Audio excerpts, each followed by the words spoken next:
En enfer, j'ai entendu la voix de Dieu. Il m'a parlé du mariage avec des divorcés. Depuis que ces paroles ont retenti dans ce lieu de tourment, mon âme n'a plus jamais été la même. Bien-aimés frères et sœurs, avant d'aller plus loin, laissez-moi vous remercier. Chaque fois que vous partagez ces témoignages, vous faites bien plus que diffuser un message. Vous contribuez à sauver des âmes du feu éternel. Vous coopérez avec le ciel, et je prie pour que votre récompense soit éternelle. Jamais je n'aurais imaginé que Dieu me confronterait à ce sujet. Et pourtant, il l'a fait. Ce qu'il m'a révélé sur le mariage, le divorce et le remariage m'a profondément bouleversé. Avant cette effrayante expérience, je dois l'avouer, je ne m'étais jamais vraiment penché sur ces questions. Comme beaucoup de croyants aujourd'hui, je pensais que c'était simplement une affaire de choix personnel, ou, au pire, une zone grise des Écritures. J'avais entendu différents pasteurs en débattre, certains affirmant que c'était permis, d'autres le condamnant. Mais je n'avais jamais cherché plus loin. Dans mon esprit, je me disais, Dieu comprend sûrement. Il est miséricordieux. Cela ne peut pas être si grave. Je connaissais même des personnes de bonnes, personnes qui s'étaient remariées après un divorce et qui servaient encore dans l'église, chantaient dans les chorales, voire prêchaient depuis la chaire. Je ne m'étais jamais posé de questions. En réalité, je me demandais parfois pourquoi on les jugerait. Après tout, l'amour ne vient-il pas de Dieu? Mais ce que j'ignorais, c'est que le ciel ne voit pas les choses comme nous. Ce que nous excusons à la légère, Dieu le juge avec sérieux. Ce soir-là, avant la vision, j'avais prié. Je demandais à Dieu de me révéler son cœur concernant les péchés cachés dans l'Église. J'ai dit, Seigneur, s'il y a des choses que nous négligeons, expose-les-moi. Jamais je n'aurais imaginé que sa réponse m'emmènerait jusqu'aux portes de l'enfer. Et là, Dieu m'a montré le destin éternel de ceux qui prennent le mariage à la légère et de ceux qui entrent dans des unions qu'il n'a jamais permises. Cette nuit-là, après ma prière, je me suis allongé avec une étrange lourdeur dans l'esprit. Ce n'était ni le sommeil, ni la fatigue d'une longue journée. C'était comme une main épaisse pressant ma poitrine, rendant ma respiration difficile. Mes yeux se sont fermés contre ma volonté, et à ce moment-là, j'ai senti mon esprit quitter ce corps de chair. Au début, j'ai cru rêver, mais je me suis vite rendu compte que j'étais pleinement conscient, plus éveillé que jamais. Mon esprit flottait au-dessus de mon lit, et je pouvais voir mon corps étendu, immobile, en dessous. Mon cœur s'est mis à battre, non pas de peur, mais d'une intense conscience. Dieu allait me montrer quelque chose. Soudain, l'atmosphère a changé. C'était comme si des mains invisibles me saisissaient et m'attiraient vers le bas avec force. Autour de moi, tout devenait de plus en plus sombre, jusqu'à ce que la dernière trace de lumière disparaisse. J'avais l'impression de traverser un tunnel, un gouffre sans fin. L'air devenait brûlant, étouffant, chargé de l'odeur de chair brûlée et de soufre. Puis le silence s'est brisé. Au début, c'était faible, comme des murmures portés par le vent. Mais à mesure que je descendais, les murmures se transformaient en cris, et les cris en hurlements. C'était un son qu'aucune oreille humaine ne devrait jamais entendre. Des gémissements, des hurlements, des supplications, des voix résonnant de toutes parts. Chaque cri portait la désespérance, le tourment sans fin et le regret. La chaleur s'intensifiait jusqu'à me brûler l'âme elle-même. Des flammes surgissaient de gouffres invisibles, éclairant par intermittence des formes tordues. J'ai vu des ombres d'âmes enchaînées, se tordant et grinçant des dents dans l'agonie. Certaines se griffaient le visage. D'autres frappaient leur tête contre le sol, cherchant un soulagement qui ne viendrait jamais. Une voix m'a murmuré, « Voici le lieu de ceux qui ont rejeté ma parole. » C'est ici que finit le compromis. La terreur m'a saisi. Mes jambes sont devenues faibles. Je me suis rendu compte que je ne me tenais plus sur un sol solide. L'atmosphère elle-même était vivante, saturée de haine, de tourment, du poids du jugement. Puis j'ai vu quelque chose qui a glacé mon esprit. Un fleuve de feu s'étendait à perte de vue. À l'intérieur, d'innombrables âmes flottaient comme des débris, montant et descendant, hurlant chaque fois que les flammes les engloutissaient. Leurs cris me transperçaient plus profondément qu'une épée. Je voulais me boucher les oreilles, je voulais fermer les yeux, mais je ne le pouvais pas. Le Seigneur m'obligeait à voir. En regardant de plus près, je compris que ces âmes n'étaient pas de simples pécheurs anonymes, comme nous l'imaginons souvent. Beaucoup gardaient encore l'apparence qu'ils avaient sur terre. Je pouvais reconnaître leurs vêtements, leurs robes de chorale, leurs costumes d'église, même d'écoles pastoraux. Ces personnes avaient jadis marché sur la terre en proclamant le nom de Christ. Pourtant, elles étaient là, englouties par les flammes éternelles. Une femme tendit sa main vers moi, sa peau se détachant sous l'effet du feu qui la consumait. Elle cria. « Dis-leur, dis-leur. » Nous pensions avoir raison. Nous pensions que Dieu comprendrait. Mais maintenant, il est trop tard. Ces paroles m'ont frappé comme un éclair. Je voulus tendre la main vers elle, mais une barrière invisible nous séparait. Son visage tordu par le tourment disparut dans le fleuve de feu. Je me mis à pleurer sans pouvoir m'arrêter. Seigneur, comment est-ce possible? Comment ces gens peuvent-ils être ici?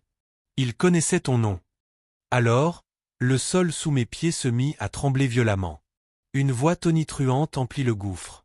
Ce n'était pas comme les cris des damnés. C'était la voix du Dieu Tout-Puissant. Même les flammes semblaient frémir à son commandement. Ma parole est éternelle. Ma norme ne change pas. Ce que j'ai déclaré au sujet du mariage, nul homme ne peut le modifier. Mes enfants périssent parce qu'ils prennent à la légère ce que j'ai sanctifié. Pendant qu'il parlait, des scènes vivantes se déroulaient devant moi comme des visions animées. Je vis des mariages se déchirer, des maris abandonnant leurs épouses, des femmes quittant leur foyer, et des églises bénissant des unions que le ciel n'avait jamais approuvées. Chaque fois, les démons se réjouissaient et enchaînaient d'autres âmes. Le Seigneur ajouta. N'ai-je pas dit que l'homme ne sépare pas ce que Dieu a uni? Pourtant, vous brisez l'alliance et vous appelez cela liberté. Vous vous remariez alors que votre première alliance est encore valide et vous appelez cela amour. Mais à mes yeux, c'est de l'adultère, et aucun adultère n'héritera de mon royaume. Mon corps tremblait violemment. Les cris des damnés s'élevaient plus fort, comme pour confirmer ces paroles. Je compris alors pourquoi tant d'âmes se trouvaient ici, non pour meurtre, ni pour sorcellerie, mais pour avoir vécu dans la désobéissance concernant le mariage. Je m'écriai. Seigneur, aie pitié. Les églises n'enseignent pas cela. Beaucoup ne savent pas. Mais sa voix tonna. Ils ont ma parole. L'ignorance n'est pas une excuse. Mon esprit les a avertis, mais ils ont endurci leur cœur. Ils choisissent plutôt des enseignants qui leur disent ce que leurs oreilles veulent entendre. Ils appellent cela grâce, mais c'est un compromis, et ils piétinent mon alliance.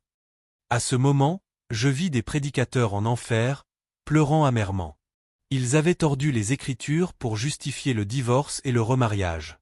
Ils avaient assuré à leurs assemblées que Dieu fermerait les yeux. Et maintenant, ces mêmes fidèles les maudissaient dans les flammes, criant « Vous nous avez trompés. Vous ne nous avez jamais dit la vérité. » La scène était insoutenable. Mon esprit se brisait en moi. Alors que les cris montaient encore plus haut, j'entendis une ultime déclaration du Seigneur. Le mariage est une alliance scellée sous mon regard. Le monde peut changer ses lois, mais ma loi est éternelle.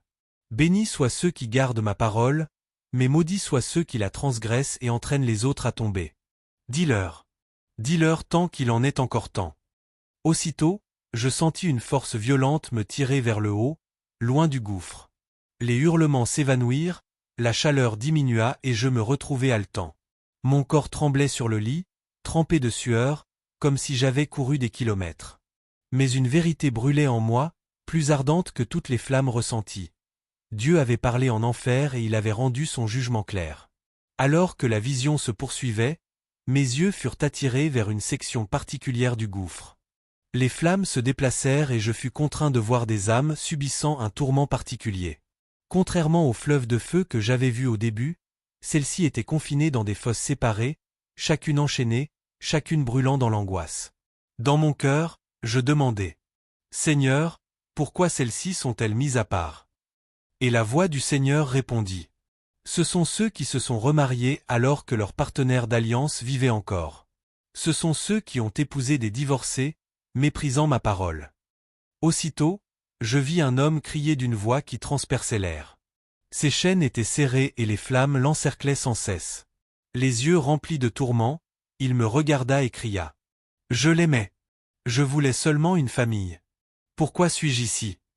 Mais même en criant, le feu consumait ses lèvres et des vers rampaient sur sa chair, la dévorant sans jamais l'achever. Il pleurait amèrement. On m'a dit que ce n'était pas un péché. On m'a dit que Dieu comprendrait. À côté de lui, se trouvait une femme, le visage tordu par l'agonie. Elle se frappait la poitrine et gémissait.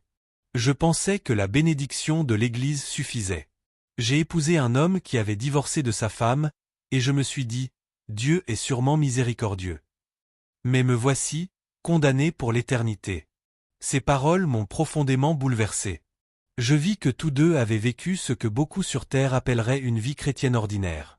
Ils allaient à l'église, ils chantaient des cantiques, ils pensaient être en sécurité. Mais la vérité leur fut révélée trop tard. Aux yeux de Dieu, ils vivaient dans l'adultère. Tout autour d'eux, d'autres âmes élevaient leur voix. Chaque cri portait le même message: tromperie, ignorance et regret. Certains hurlaient: nos pasteurs ne nous ont jamais avertis. D'autres pleuraient: nous avons lu les Écritures, mais nous les avons ignorées. Nous avons choisi le confort plutôt que la vérité. Alors le Seigneur me dit: vois-tu avec quelle légèreté les hommes traitent ce que j'appelle saint? Vois-tu comme ils piétinent mon alliance? Le monde les applaudit, mais mon jugement ne change pas. Le mariage n'est pas une idée humaine. Il vient de moi. Et nul ne le profanera sans être exclu de mon royaume. Pendant qu'il parlait, je vis des démons se moquer de ces âmes. Ils dansaient autour d'elle en chantant: nous vous avons trompé. Nous avons aveuglé vos yeux. Vous avez cru que Dieu était comme un homme, mais maintenant vous êtes à nous pour toujours. Leur rire résonnait comme le tonnerre, intensifiant encore le tourment. Je pleurais amèrement. Mon cœur se brisait pour ces âmes. J'aurais voulu implorer la miséricorde, mais je savais que leur sort était scellé. Alors le Seigneur parla de nouveau. Dis à mon peuple: beaucoup dans mon Église vivent dans ce péché et croient être en sécurité. Ils lèvent leurs mains vers moi. Ils prient en mon nom, mais demeurent dans la désobéissance. S'ils ne se repentent pas, ce lieu sera leur part. Je tombai à genoux, tremblant. Les cris des damnés emplissaient mes oreilles, leur voix résonnant pour l'éternité. Si seulement nous avions obéi. Si seulement nous avions écouté. À ce moment, je compris que la plus grande douleur de l'enfer n'est pas le feu. C'est le regret éternel de connaître la vérité alors qu'il est déjà trop tard. Alors que je restais tremblant dans ce lieu de tourment, entouré des cris des perdus, la voix du Seigneur s'éleva au-dessus des flammes. Ce n'était ni comme les hurlements des damnés, ni comme le rire moqueur des démons. C'était une voix d'autorité absolue, sainte, pure et terrifiante. Chaque mot portait le poids de l'éternité. Ma parole est éternelle, déclara le Seigneur. Mon alliance ne change pas. Le mariage n'est pas un contrat humain, mais une alliance établie par moi. Quand j'unis deux personnes, c'est scellé devant le ciel. Aucun homme n'a le pouvoir d'annuler ce que j'ai uni. Les flammes semblaient s'incliner à mesure que sa voix tonnait encore. Mais beaucoup ont méprisé mon alliance. Ils divorcent pour leur confort, pour une offense, pour la convoitise, pour la cupidité. Et ensuite ils en prennent un autre comme si j'étais aveugle. Ils disent: Dieu comprendra. Il est miséricordieux. Pourtant, j'ai parlé. Celui qui épouse une personne divorcée commet l'adultère, et aucun adultère n'héritera de mon royaume. Je pleurais amèrement pendant qu'il parlait, car je voyais combien l'Église traite à la légère ce sujet sacré. Dieu poursuivit: mon peuple périt parce qu'il préfère l'opinion des hommes à ma parole. Ils suivent des prédicateurs qui tordent les Écritures pour leur plaire. Ils appellent rébellion liberté et compromis grâce. Mais je suis un Dieu saint. Sans la sainteté, nul ne me verra. Les cris des âmes s'élevaient plus fort, comme pour confirmer ces paroles. Puis le Seigneur dit: avertis-les. Dis-leur que je ne me laisse pas tromper. Ce qu'ils sèment, ils le récolteront. S'ils brisent l'alliance et refusent de se repentir, leur part sera ici dans le feu éternel. Mon esprit tremblait violemment. Je compris alors que ce n'était pas un débat, ni une question de doctrine. C'était un décret sorti de la bouche même de Dieu. Et ces dernières paroles résonnèrent comme le tonnerre dans mon âme. Le mariage est saint. Mon alliance est éternelle. Avertis-les, car le temps est court. Quand la voix du Seigneur cessa de parler, je sentis le sol sous moi trembler violemment. Les flammes qui m'entouraient commencèrent à s'estomper, et les cris des perdus devinrent lointains, comme si j'étais tiré vers le haut à grande vitesse. C'était comme si une main puissante avait saisi mon esprit et m'avait sorti du gouffre. La chaleur étouffante commença à s'alléger. L'odeur suffocante du soufre et de la chair brûlée s'affaiblit. Lentement, l'obscurité fit place à une faible lumière. Puis, soudain, je haletai. Mes yeux s'ouvrirent. J'étais de retour dans ma chambre, allongé sur mon lit, trempé de sueur. Mais je n'étais plus le même. Tout mon corps tremblait de manière incontrôlable. Je pleurais à haute voix, incapable de m'arrêter. Ma poitrine était lourde, mes lèvres tremblaient. Et pendant un long moment, je ne pus même pas me lever. C'était comme si le feu de l'enfer s'était encore attaché à moi, et que les cris des damnés résonnaient toujours dans mes oreilles. Je pris un verre d'eau, mais mes mains tremblaient tellement que le gobelet faillit m'échapper. Je tombai à genoux près de mon lit et m'écriai. « Seigneur, merci de m'avoir ramené. Merci pour ta miséricorde. » Mais une autre pensée me frappa aussitôt. Comment porter un tel message? Qui me croirait? Qui m'écouterait? Alors, l'Esprit du Seigneur parla doucement à mon cœur. Parle. N'aie pas peur de leur visage. Qu'ils croient ou non, tu auras délivré ton âme. Mais si tu te tais, leur sang sera sur tes mains. Ces paroles me transpercèrent plus profondément qu'une épée. Je compris à cet instant que ce témoignage ne m'appartenait pas. C'était un fardeau que Dieu lui-même avait déposé sur moi. Depuis cette nuit-là, ma vie n'a plus jamais été la même. Chaque prière que je prononce, chaque parole que je prêche, chaque témoignage que je partage est marqué par ce que j'ai vu dans ce lieu de tourment. L'enfer est réel. L'avertissement est urgent. Et le mariage est saint aux yeux de Dieu. Bien-aimé, si je partage cela, ce n'est pas pour condamner, mais pour avertir. La leçon est claire, la parole de Dieu ne se plie devant personne.